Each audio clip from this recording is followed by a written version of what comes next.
Purihin ang Panginoon.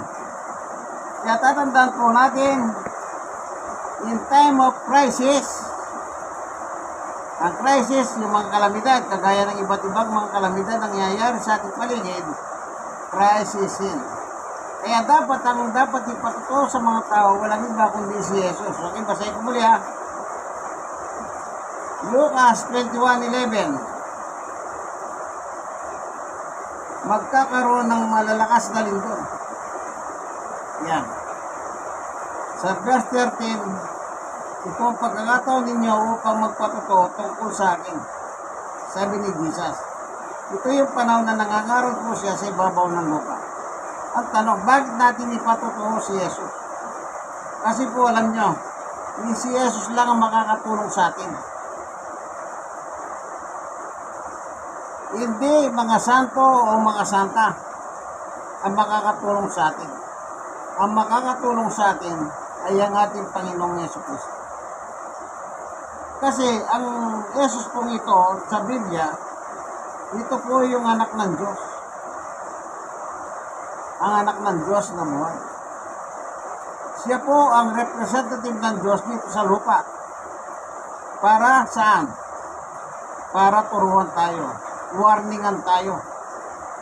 Pinadala po dito si Jesus. Nangaral siya sa loob ng 3 taon. Pinapaalam niya ang magaganap in the future. In the future. Tingnan niyo po. Sa isang pagkakataon, tinanong siya ng kanyang mga apostol o mga alagad o mga tao. Sa 24 ng Mateo. Tignan lang natin ano.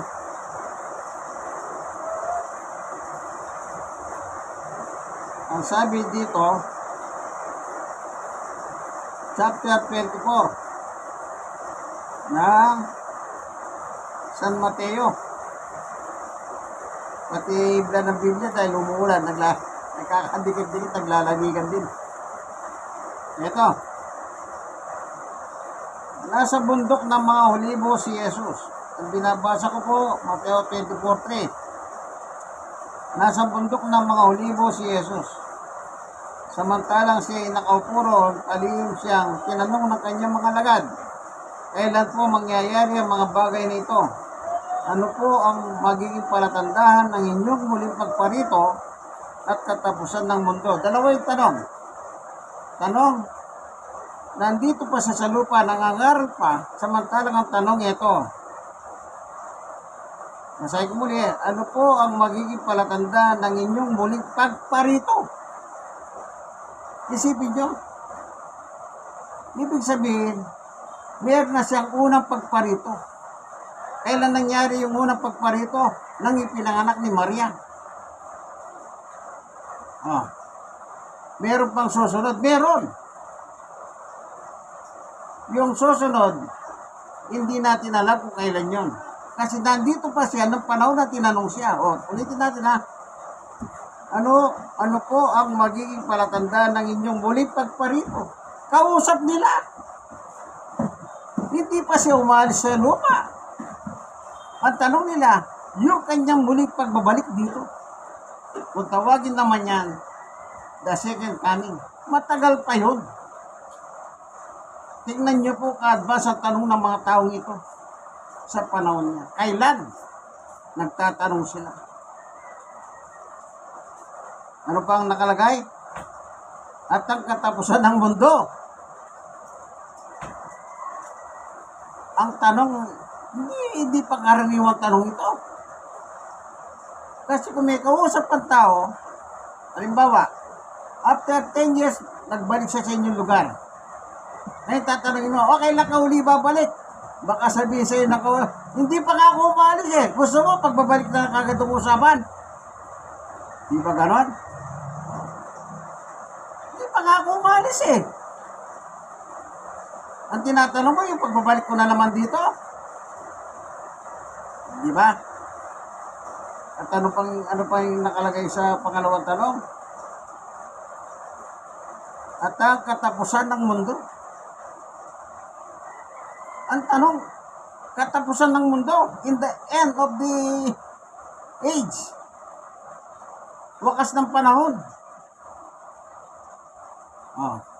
Sipin niyo po kung magtanong yung mga tao. Pambirang tanong yan. Kahit naman sa mga scientist, tanongin mo yung scientist kung meron siyang alam dyan. Yung katapusan ng mundo, wala rin masasabihin. Ang dami nang umula. Yung grupo ng saksi ni Jehovah, umula yan, ang dami nilang inula noong 1700. Ano pa ba, yung mga saksi, yung mga Sabadista. Kasi magkasamang mga yan eh. Nag-iwalay lang yan, nagtayo sila ng grupo-grupo nila. Nagsabi din sila.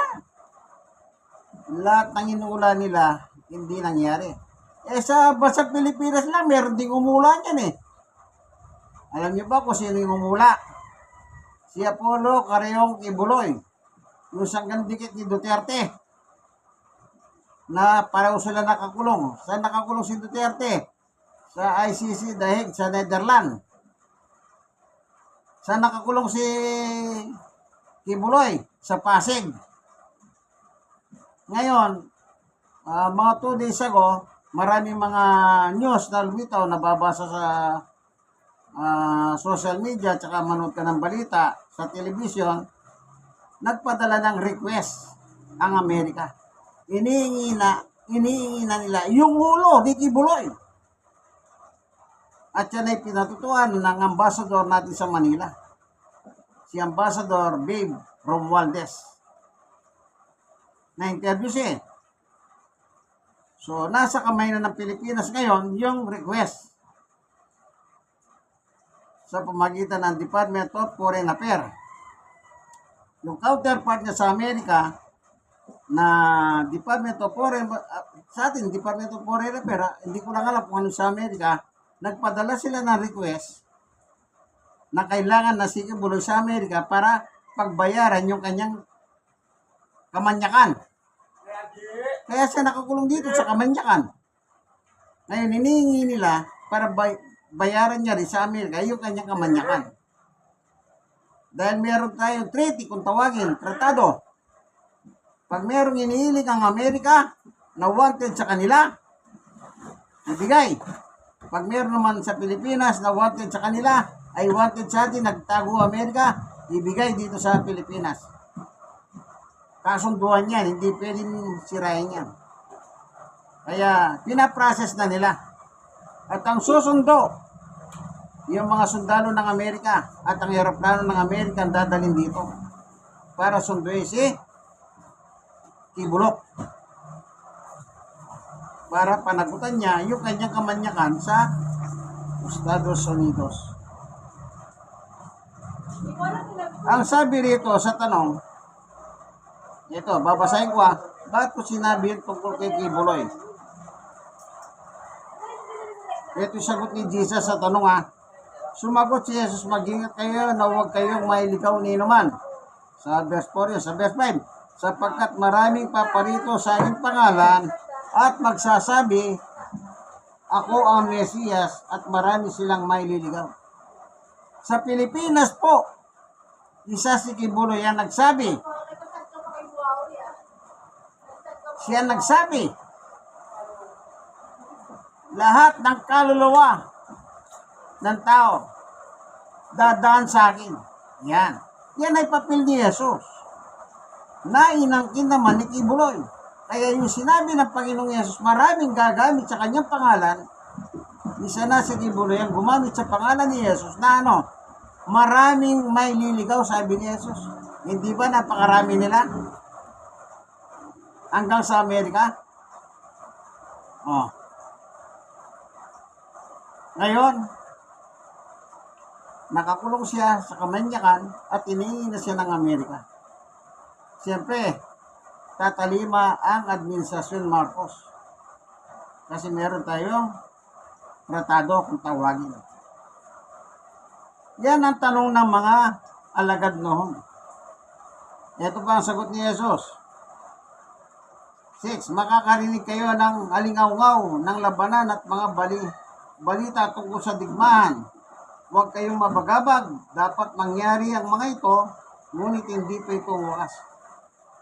Wala siyang binanggit kung kailan magwawakas ang mundo. Kundi nagsabi lang, yung sign. Ano yan? Digmahan. Di ba ngayon? Patuloy na nakipagdigma ang Amerika sa Iran. At hindi na natigil. Yang Israel, nung araw, di ba? Yan. Kaya sabi ni Jesus, lahat ng yan ay mangyayari. Oh. Ngayon, may mga nagdadasal, sana matigil na yung ganyan. Paano matitigil yan? Talagang mangyayari yan. Dapat ang ipanalangin mo, kaibigan, ingatan kayo ng Diyos ang buong mong pamilya. Kasi, hindi ba sinasabi nila, pagka nagkaroon ng kalaban ng Amerika, pati Pilipinas madadamay. Kasi nga, allied tayo ng Amerika. Yan ang mga sinasabi ng mga ibang Pilipino. Baka isa tayo sa mga titirahin. Kaya ipagdadasal na tulungan tayo ng Diyos na huwag mangyari yan. Kasi mangyayari talaga yung mga digmahan na yan. Maging ang mga lindol yan, maging ang mga sakuna na yan. Mangyayari yan. Ang mga tsunami, ang paglubog. Lahat ng yan, nakalagay na po sa Biblia. Binabanggit na ng Panginoong Yesus yan. Ito sa verse 7. Sapagkat makikibaka ang bansa laban sa kapwa-bansa. Kapwa-bansa, digmaan. At ang kaharian sa kapwa-kaharian, magkakagutom. Di ba pagkagera, gutom talaga yan. Kaya yung United Nations, siyang sumasaklolo sa mga biktima, yung mahihirap, sila yung sumusuporta, tumutulong. Di ba? Naalala niyo po ba yung nangyari sa Africa nung araw? Yung taghirap talaga. Makita niyo yung mga tao, ang papayat. Hindi ba nag-concert yung mga sikat na American singer? Di ba? At nakalikom sila ng ilang milyon pera, dollar. At dinala lang sa Africa. Yung kantang We Had the World. Sila Michael Jackson. Di ba sumikat yun? Nag-concert sila. Lahat ng nakuha nilang pera, binigay sa Africa. Bakit? Hirap po ang mga Africa. Ay talagang malnor sa mga tao. Ayan. Kaya sabi ng Biblia, magkakagutom at lilindol sa iba't ibang dako. Kita nyo? Hindi lang Pilipinas lumilindol. Kapon nga lang eh. Kanina nga lang, sabi ng misis ko eh. Kasi ang misis ko po, nasa hospital kasi, lumabas sila kahapon. Na 5 araw sa hospital. Na tinanggal yung bato. Gallstone. Yan. Lumindol sa kanila. Kanina umaga lang sabi niya sa akin, lumilindol ba? Sabi ko hindi. Bakit? Parang nahilo ko eh. Di natural ka ako, galing ka sa ospital. Matagal ka na-stay sa ospital, siyempre wala kang masyadong kain, doon ka ako, kaya ganyan. Sa iba't ibang dako. 8. Ang lahat ng ito'y pasimula lamang ng paghihirap. Ano ang dulot ng mga kalamidad? Kahirapan. Alam nyo, pagka agkasabihan, pagka yung ano ba yung kahit sa patalim, kakapit.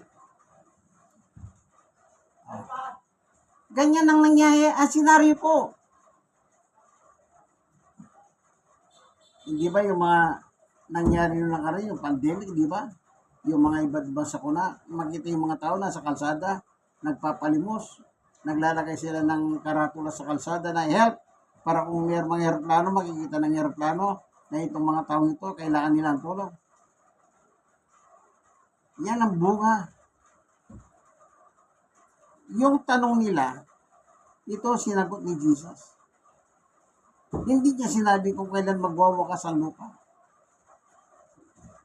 Ito yung pasimula. Pero hindi niya sinabi kung kailan. Ang mahirap sa mga saksi ni Yehova at saka sa mga Sabadista, umula na sila. Pumalpak sila eh. At pumalpak din si Kiburoy. Anong sabi ni Kiburoy noong 2019? Sabi niya sa December 31, yan, hindi pumalpak siya. Mga ilang araw, sabi niya, ay hindi, sabi niya. Sa susunod na taon, o pumalpak na naman. Meron sa Amerika, sa Canada, nagpunta pa ng Pilipinas. Nangaral dito sa Manila. Na, ano ba sinabi niya? Ngayon eh. Tapos hindi nangyari. Sabi ng pastor nila, sa taga-Canada yun. Ay, nagkamali ako ng kalkulasyon. Sa October pala. Dumating na naman ng October, walang nangyari na naman. Ang balita ko, yung pastor na yan sa Canada, na-stroke. Isipin nyo. Si Jesus nga, sinabi na niya yung mga palatanda, sila hula ng hula eh. Masyado silang advance. Di ba, napakaliwanag, binabasa natin ang Biblia. Kaya yan po ang mga palatandahan. In time of crisis yun. Kaya tayo mga kaibigan, papasukin natin si Jesus sa ating buhay. Papasukin natin. Siya gawin nating pedestal ng ating buhay. Ang ating Panginoon at tagapagligtas. Ay, darating ang panahon talagang mawawala po ito. Walang matitira dito, kaibigan. Walang matitira. Ano pang sabi ni Jesus? Sa verse 12, ang kasama ay lalaganap. At anupat, manlalamig ang pag-ibig ng marami. Kita nyo? Alin daw ang lalaganap? Kasamahan. Pag mahirap ka na, pag kumalamat siya ng iyong pamilya, kaibigan, isa lang ang gagawin mo, magnakaw. Totoo yan. Di ba yung mga pelikula na napapanood natin? Sa kahirapan, pinapasok yung mga malalaking tindahan, ninanakawan, wala. Meron ba pumipigil? Wala. Kanya-kanyang nakaw. Dahil sa kahirapan. Kaya pag dumating ang ganyang bagay, kaibigan, yan ang mangyayari sa mga tao. Nakawan. Kaya lalaganap ang kasamaan. Pag kumalamang tiyan ng iyong mga anak, maniwala ka, kaibigan. Kapag may lumapit sa iyo, pare, yatid mo lang ito. Meron ka 500. Hantimano, nakita mo na yung 500. Yung pala, yung hatid mo pala, illegal drugs yun. Di ba, nung nakaraan, ginagamit nila puro bata. Kasi nga pag bata, hindi sila makukulong. Di ba? Alam niyo po, sa buhay natin ito, ang pinakamagandang desisyon na gagawin natin, ang isuko ang buhay kay Jesus. Dumating man po yung panahon na ganyan, na binabanggit niya mismo, si Jesus din po ang may solusyon niya. Anong sabi ng ating Panginoong Jesus? Mateo 11. Basahin po natin. Ganito ang kanya sinasabi. Sa 27, ibinigay sa akin ng aking Ama ang lahat ng bagay.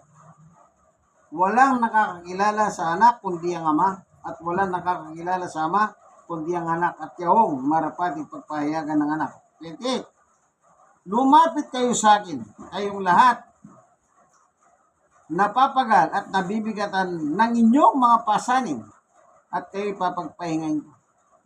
Lahat lumapit tayo. Siya mismo ang Panginoong Yesus ang nag-aanyaya. We are invited by Christ. Ali kayo, sabi niya. Kaya bago dumating yung mga binanggit niya, dapat nakalapit ka na, kaibigan. Yung iba Habang lumilito, Diyos ko, tulungan mo kami. Hindi ko po sinasabing masama manalangin. Mas maganda, bago dumating yung mga binanggit ni Jesus, na isuko nyo na po ang buhay nyo kay Kristo. Ano man ang kahinatnan, andiyan si Jesus na handang tumulong. Ayan ang pangako. Ali kayo. Masama ka, mabuti ka. Mayaman ka, mahirap ka. Pagka lumilindol, sabihin mo mayaman ka. Ba't may tutulungan ka ng pera mo pag lumilindol? At tumatambling na yung bahay mo? Wala. Kahit yung kumuha man ng sundalong magbabantay, baka yung sundalo, tatakasan ka rin Bakit? May pamilya rin yan. Mas maganda, ibigay ang buhay kay Jesus. Yan ang pinakadabis na magagawa natin. At darating ang panahon, siya gagawa ng paraan. Hindi tayo. Siya, kaya sabi, ali kayo. Bakit? Alam niya kasi wala tayong magagawa. Kaya siya nag-i-invite. Sapagkat siya lang ang makakatulong. Bakit? Sabi niya, lahat binigay sa akin ng aking Ama. Kumbaga, siya in charge.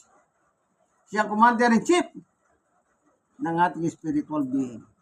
Salamat, Panginoon Diyos, sa katotohanan na binigay mo sa amin na ano man ang mangyari, dapat isuko namin ang buhay namin sa iyong anak ni Jesus. Ano man ang mangyari at maghanap yung mga binanggit ng ating Panginoong Jesus, hindi na po kami mangangamba. Maraming salamat po sa pangalan ni Jesus. Ito po ang inyong kaibigan ni Jesus, Brother Manny Bautista. Kasama natin si Kuya Ronnie at Ate Dorcas ng Blessed Couple. Bakit ko sinabing Blessed Couple? Aba, sa edad nilang di 80. Nakakapag-outing pa yan. Nung nag-birthday sila, wedding anniversary, para pinagsabay-sabay na. Inouting sila ng pamilya, ng kanyang mga anak. Inouting sila sa Batangas. Kita nyo? Yung mga iba, puro pangarap. Pero sila hindi pangarap. Totoo Kaya, blessed silang magpamilya. Salamat po, Panginoon Diyos, sa ngalan ni Jesus. Amen.